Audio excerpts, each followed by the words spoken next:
A very good morning. This presentation is brought to you by Resonate International with a mission to leverage knowledge worldwide. The topic being covered is Beyond Verbal Ping Pong, Mastering the Art of Listening.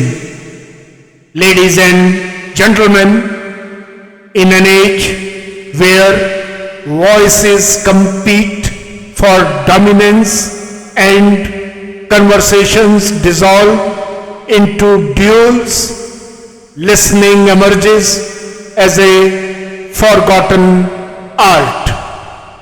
Words multiply, opinions overflow, yet understanding remains rare. Progress, personal, collective, or civilizational, depends not on the weight of arguments but on the depth of listening that sustains them. Neuroscience reveals a paradox.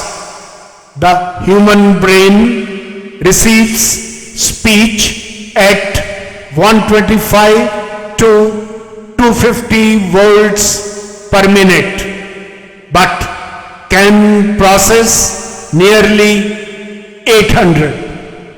The unused capacity invites distraction, leading minds to rehearse responses instead of absorbing meaning.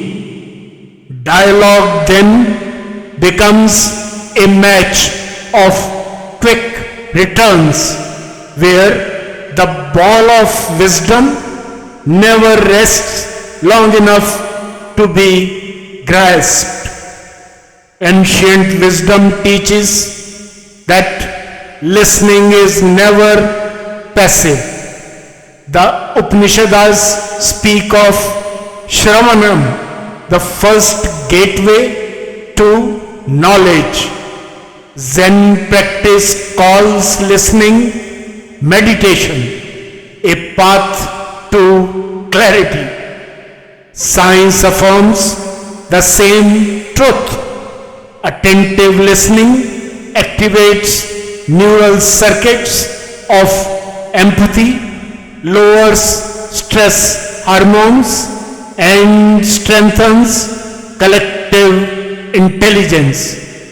Listening is therefore not mere hearing but presence, an alignment of attention with a sense. To listen deeply is to hear both sound and silence, logic and longing. It is to recognize the unspoken currents beneath words. The great teachers, healers, and leaders of history were remembered less for eloquence than for the depth of listening that allowed wisdom to flow through them. Yet the world often confuses volume with influence. Boardrooms, parliaments, and even families echo with speech, while silence waits neglected. Reclaiming listening is to restore equilibrium between heart and reason, between expression and absorption, between speaking for effect and listening for truth. What is the way forward? The mastery of listening calls for deliberate practice in 3 dimensions. First, inner stillness. Before receiving the outer voice, quieten the inner one. Movements of meditation, reflection, or breath awareness sweep away the noise of restless thought and prepare the mind as a clear vessel. Second, empathetic attention. Listen not for rebuttal, but for assent. Instead of asking what should be said next, let the inquiry be what truth seeks expression here. Such orientation shifts conversation from contest to communion. Third, collective rituals of listening.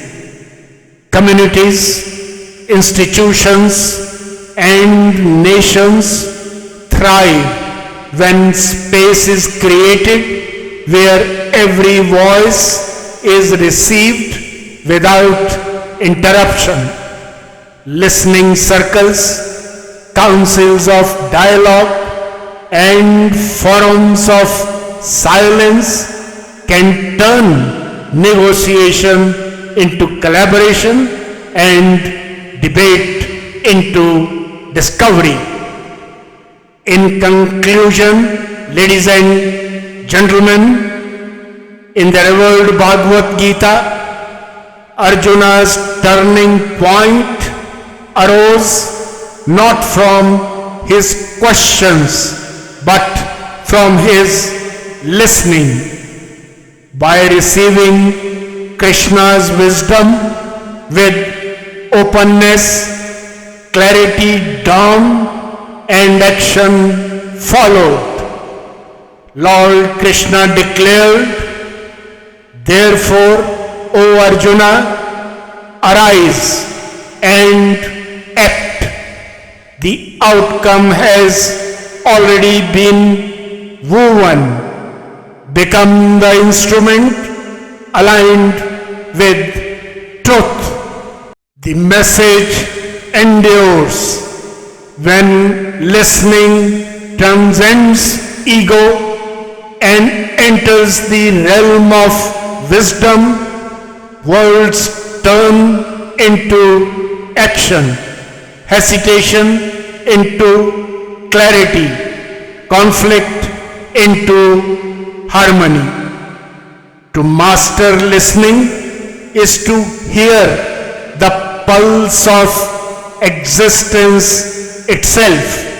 Where silence speaks, wisdom flows, and the cosmos whispers its eternal guidance. Beyond verbal ping pong lies the symphony of understanding, the highest music life can offer. Good luck, best wishes, and God bless.